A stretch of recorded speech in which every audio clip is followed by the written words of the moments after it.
स्थानीय निधि लेखा परीक्षा विभाग के 100 वर्ष पूर्ण होने पर आज जो कार्यक्रम आयोजित किया गया उसके लिए मैं बधाई देना चाहता हूं, विशेष रूप से आयोजकों को। इस उपलक्ष्य में यहाँ पर उपस्थित हमारी सचिव वित्त सम्माननीय श्रीमती संदीप कौर जी, विशेष सचिव वित्त श्री शिव सिंह जी, संयुक्त सचिव श्री राजेंद्र कुमार जी, निदेशक स्थानीय निधि लेखा परीक्षा श्री अनिल कुमार सोनी जी और आज के विशिष्ट अतिथि श्री पंकज गुप्ता जी, यहाँ पर उपस्थित सभी हमारे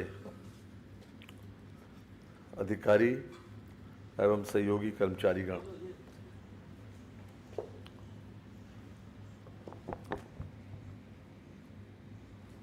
आज का ये कार्यक्रम 100 वर्ष पूर्ण होने पर एक बहुत अत्यंत प्रसन्नता का और खुशी का वातावरण आप लोगों ने यहाँ पर उपस्थित किया। साथ ही साथ जिस मनोयोग से कार्यक्रम आयोजित किया गया, मैं विशेष रूप से आप सब लोगों को बधाई देता हूँ, क्योंकि किसी भी संस्था के 100 वर्ष पूर्ण होना और उसके बाद भी उसकी कंटिन्यूटी बनाए रखना, उसकी प्रोग्रेस के बारे में चिंता करना और जो कुछ भी अभी आपके सामने प्रदर्शित हुआ है उपलब्धियों का ब्यौरा, वो भी अपने आप में संतोषजनक है। इस लिहाज से कि 25-26 में आपने आपत्तियों को 151% निस्तारित किया, ये भी अपने आप में।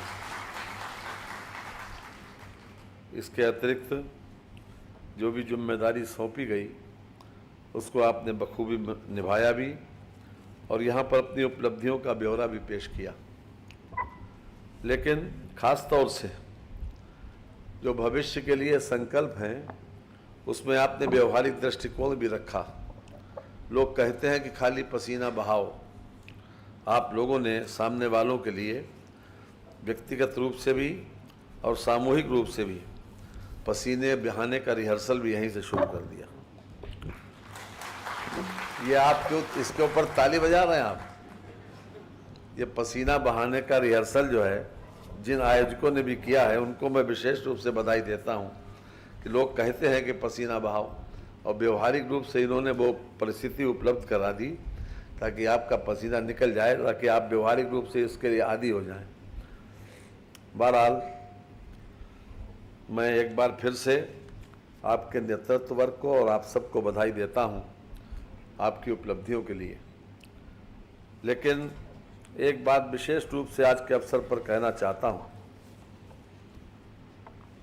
कि सरकारी कर्मचारी का या जो भी व्यक्ति है, चाहे वो निजी व्यवहार करे अपने घर में भी, समाज में भी, आपस का भी, अगर वो कर्तव्यनिष्ठ है तो उसका सम्मान अपने कार्यालय में भी ज़्यादा होता है, उसके सीनियर लोग भी उसका सम्मान ज़्यादा करते हैं और उसकी प्रतिष्ठा भी उसी आधार पर बनती है। और अगर वो लापरवाह है, अपने काम को पेंडिंग रखता है, तात्कालिक रूप से तो उसे खुशी मिल सकती है इस बात के लिए कि उसके ऊपर काम का बोझ कम पड़ रहा है, या फिर वो किसी न किसी रूप में टालता है कि आजकल हमारे अधिकारी बहुत ठीक हैं, हमारे क्षेत्र के रहने वाले हैं या हमारी बिरादरी के हैं या उनसे मेरी ठीक वो है।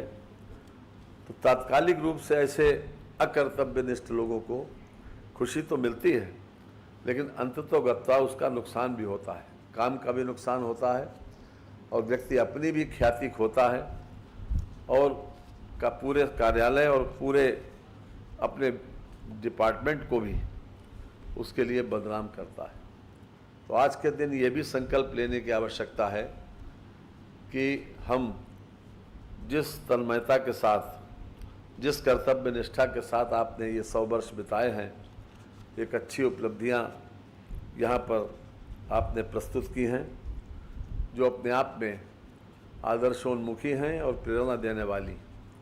लेकिन आवश्यकता इस बात की है कि हम आगामी हमारा लक्ष्य क्या हो, हमारा व्यवहार क्या हो, हम कर्तव्यनिष्ठ होना चाहते हैं या फिर किसी न किसी रूप में हम ये नहीं चाहते कि हम इस काम को पूरी तरीके से अंजाम दें। अगर व्यक्ति का स्वास्थ्य ठीक है और आराम तलबी की आदत नहीं है और किसी प्रकार से मनोरंजन के प्रति भी उसका रुझान नहीं है, तो उसको भी अपने क्रियाकलापों में शामिल कर लेना चाहिए।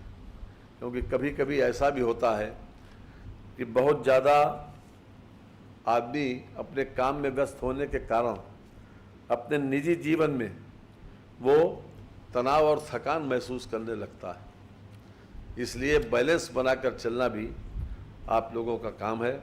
सभी लोग इस बात के लिए समझदार हैं कि हम अपने कर्तव्य के प्रति सिंसियर रहें, समय पर काम पूरा करें, जिससे आपकी प्रतिष्ठा बनी रहे और काम का भी निस्तारण होता रहे।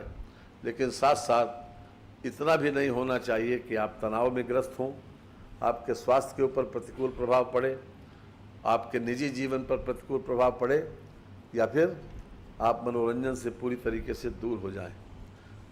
यह आदमी की कार्य क्षमता डिटैचमेंट से ही बढ़ती है। अगर आपका पर्टिकुलर कोई जॉब आपको दिया जाए कि इस समय में आपको पूरा करना है और पूरे समर्पण भाव से उसको आप अंजाम देते हैं, उसके बाद जैसे ही वो काम, वो जॉब अपने आप में पूर्ण रूप लेता है, उसके बाद आपको कंप्लीट डिटैच हो जाना चाहिए उस परिस्थिति से जिस परिस्थिति में आप उस कार्य के प्रति समर्पण भाव दिखा रहे थे।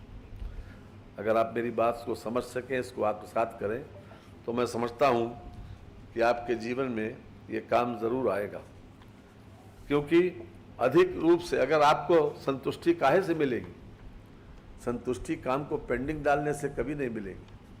आपकी प्रशंसा काम को पेंडिंग डालने से कभी नहीं होगी। आपकी लापरवाही से आपकी प्रशंसा नहीं होगी।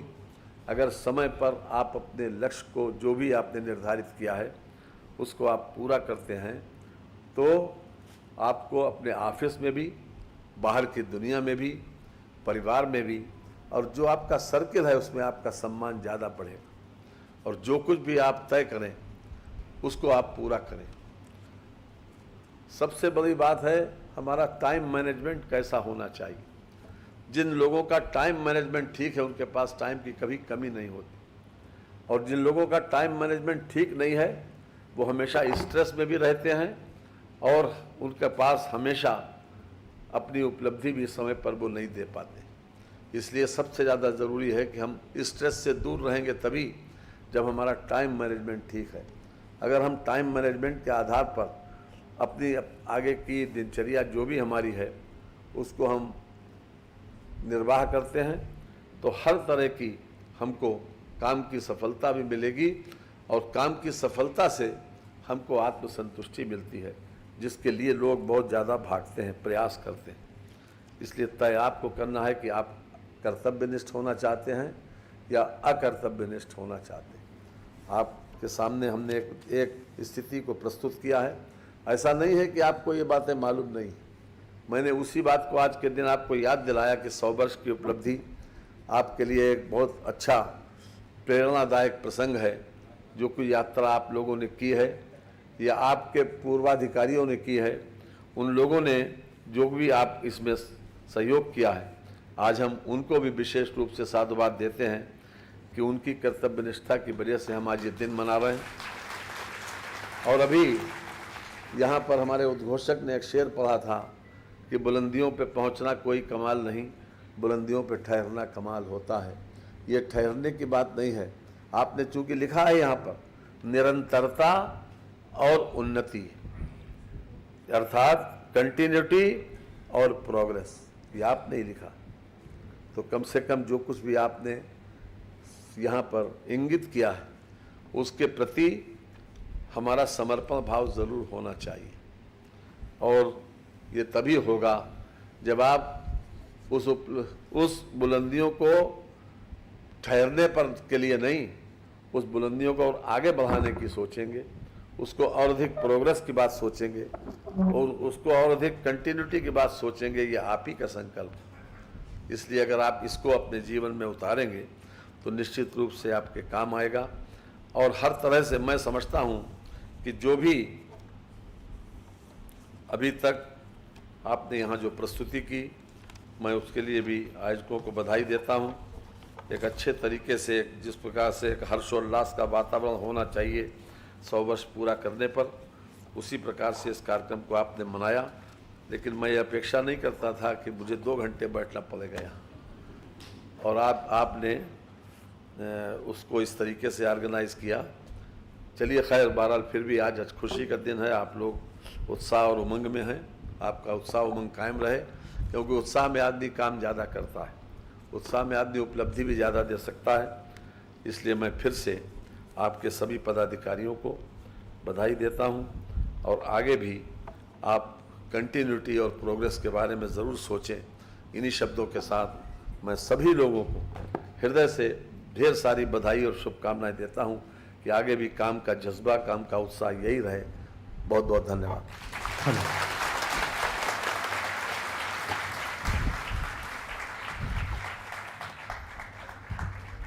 हमें बख्श दी आपने जिंदगानी,